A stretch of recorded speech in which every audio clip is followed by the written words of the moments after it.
You go to shut down your computer, but it restarts instead. Is this a glitch? Is it something that you did wrong? No, it's not something you did wrong. It's definitely a glitch. And I'm going to explain to you what's going on and what you can do about it. My name is Paul. This is Computer Doctor Tech. So stay tuned and let's get started. When I go to turn off my computer, I expect it to do just that. Shut down. Not restart. You know, when you hit the start button and then you hit power and you see the option to shut down, you're expecting it to shut down, not restart. But there's also another option with the updates. You'll see in the same part there when you click on shut down, or I should say when you click on power, you'll see along with shut down, you'll see update and restart, or update and shut down if there are updates pending to be installed upon a restart. Well, if you click on update and shut down and you don't want to do the restart because you're done for the day, you figure I'll just click update, shut down. When I come back tomorrow, it'll be ready for me. I'll turn on my computer and there we go. Well, no, it's glitching. It's restarting instead. And that's something that has to be rectified. Now, Microsoft is on top of it, but to think that they actually admitted that they did something wrong with this, with their updates. Here is an article, a headline that is, from Forbes about Microsoft. Here it says, update and shutdown. Microsoft confirms Windows update mistake. They actually confirmed this. They actually admitted this. Wow. How often do you hear Microsoft admit that? Here's what it also went on to say. A month that also saw Microsoft bring Windows 10 to an end, stopping security updates for millions of users. Now, it was in October, the same month that they stopped support for Windows 10 to get security updates. Now, it's not related to Windows 11 unless you upgraded from Windows 10 to 11, but here's, I think, what's so interesting is that, is this considered a coincidental accident? I wonder. What do you think? Let me hear from you in the comments about that. There are plenty of things that are going on that we just don't know about behind the scenes. But now, is there a fix for this? Well, yes, there is. And they are providing us a fix for that. And I'm going to show you what to do.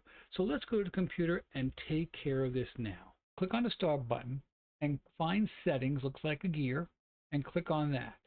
Now find system here at the top, click on that, and on the right side you're going to scroll all the way down to the bottom and you'll see about. Click on about. Now scroll this window till you see Windows specifications. Here you'll see edition, version, and OS build. Now my edition is Windows 11 Pro. If yours says home, that's fine. This works for both. And my version is 25H2. If yours is 24H2, you're fine because, again, it works for both. But it's the OS build number is what we need to make sure that is current. Now, for Windows 11 Pro or Windows 11 Home, version 25H2, you want the OS build to say 26200.7019. If it doesn't say that, if it's a lower number, then we need to upgrade to this build number, and I'll show you how to do that. If yours says version 24H2, whether you're on 11 Home or Pro, then your numbers are going to be 26100.7019. Hopefully you're not on an older release of Windows 11 like this chart shows. Windows 11 21H2 or 22H2 or even 23H2. This way you can have the most current update and not have that glitch take place. So now let's go to Windows Update and check to see how you can get the latest update for this glitch to go away. So click on Windows Update, and where it says Update History, we're going to first see if you have the update in there. Now this is what the update looks like. Preview Update KB506-7036, and notice the build number 26200.7019. So I have it. Now if you don't have it, let's go back to Windows Update again, and you're going to click Check for Updates. Once it's finished scanning for updates and it's listed there, great. If not, then click on Advanced Options and then click on Optional Updates. If it's listed there, then select it and install it. If it's not there either, then we're going to download it from Microsoft's catalog. So close this window. Let's open up a browser. In the address bar, we're going to type in catalog.update.microsoft.com. Press enter.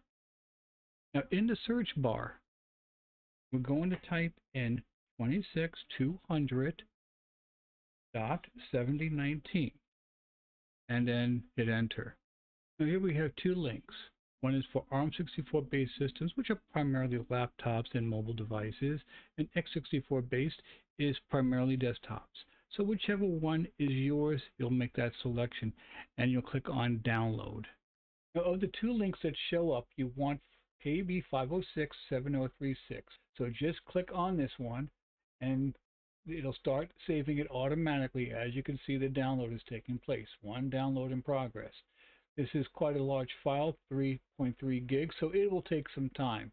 We'll come back to this when it's finished. Now that it's finished downloading, we'll just click on the folder icon right here, and now we'll just double click to install. And we can close these other windows out. Now here it says Windows Update Standalone Installer. You want to install the following Windows software update and make sure that is the one that you really did download, the 5067036, because you don't want to try to install the wrong thing. So we'll click yes and let it continue. So once the installation is complete, you're going to restart your computer. And when you get back into Windows, do a test. Shut down the computer and make sure that it does shut down and not restart. Now, if on the other hand that the file does not install, then unfortunately you'll just have to wait for Microsoft and the Update Center to do the update and then have it do its job, shut down. You know how that goes. I don't have to tell you. If you found this to be helpful, leave me a comment, subscribe to the channel, click like. My name is Paul. This is Computer Doctor Tech. Thanks for watching. See you in the next video.